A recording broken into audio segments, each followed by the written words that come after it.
Now, if you're considering using Lego in your teaching, it's really useful to have a whole grapnel tray full of all the pieces that your whole class needs. But how do you buy enough of the pieces in the right colour and the right shape? In this video, I'm going to show you two different ways that you can do that. Now, what I'm going to do is show you how to buy 200 of these 2x2 yellow bricks.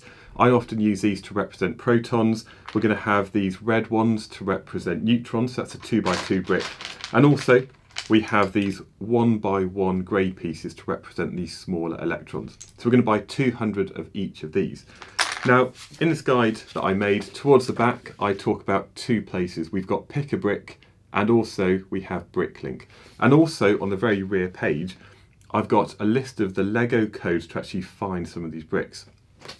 Now, the first one I'm going to show you is Pick a Brick, which is on the official Lego website. And the advantage about this, it might be easier if you're buying stuff through the school to actually use the proper lego.com website.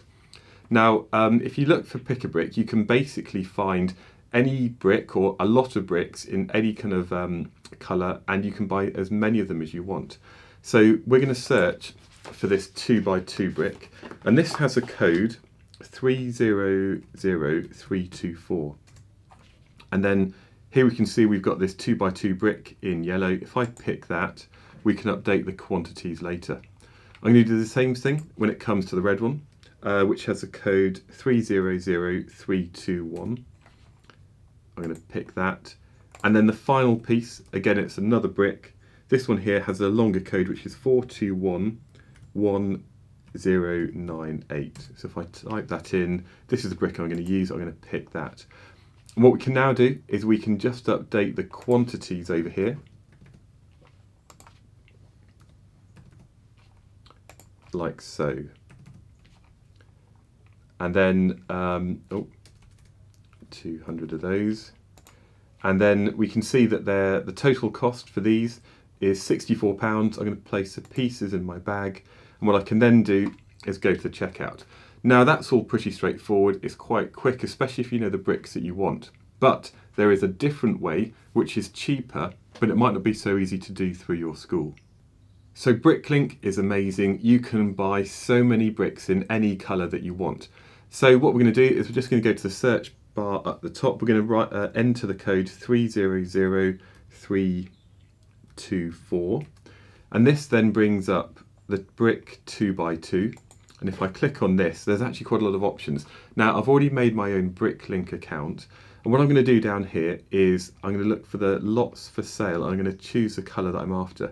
Now, I'm just going to scroll down here to find the right yellow, which is just yellow, and here's that yellow brick 2x2. Now, towards the top of the page, I'm going to add it to my wanted list. So if I click add to wanted list, I'm going to put in a quantity of 200. And now I've added this to my kind of list of things I want to buy. I can also, when I go back to this brick, if I go back to colour info, because again this is that 2x2 brick, I'm going to choose a red colour. So now I've got the red brick 2x2. Again, we could have just put the code in the search bar at the top. I'm going to add to my wanted list. I'm going to put in 200. I'm going to add to my list. And now I'm just going to get that 1x1 brick, which has the code 421198. So we're going to search for that brick 1x1. And if you're a real adult fan of Lego, then you'll realise there's actually two different colours of dark grey. Dark grey is different to dark bluish grey. So dark grey was used in the 1980s. The modern colour for these small bricks over here, this dark grey colour is actually called dark bluish grey. So if I click on that, again, we can see that's a brick that we need. I'm going to add to my wanted list. I'm going to get 200 of those. And what I can now do, when I go to my BrickLink account, I can see I've got my wanted list. It's just called the default wanted list. And if I click on this, you can see these are the bricks I'm after. 200 of each of these bricks representing the electron, neutron and proton. Now, the great thing about this website is there's lots of people selling stuff all over the world, and if you click buy all, it works out different sellers who might be selling it. And if you click auto select, it automatically chooses the cheapest combination of all the bricks that you need. And we can see that this seller here in Slovenia, they're actually selling it all for £14.60. And if I go to create carts, what it then does is it basically lets me then check out. Now sometimes if you've got international sellers, they add on a bit more for postage. But the other week I bought some bricks from Malaysia and it actually arrived within 7 days. So it's just, a small package came in the post. So the advantage of BrickLink is that not only do you have more choice in the bricks, but also you can get the bricks that you need for cheaper than going to the Lego shop. The difficulty might be if you're having to buy this, you might need to buy it yourself and then reclaim that money from the school. Whereas actually if the school are ordering it, it's probably more straightforward for them to go to the official Lego website. But BrickLink, you can get lost in there. There's so many bits and pieces that you might think that you really want.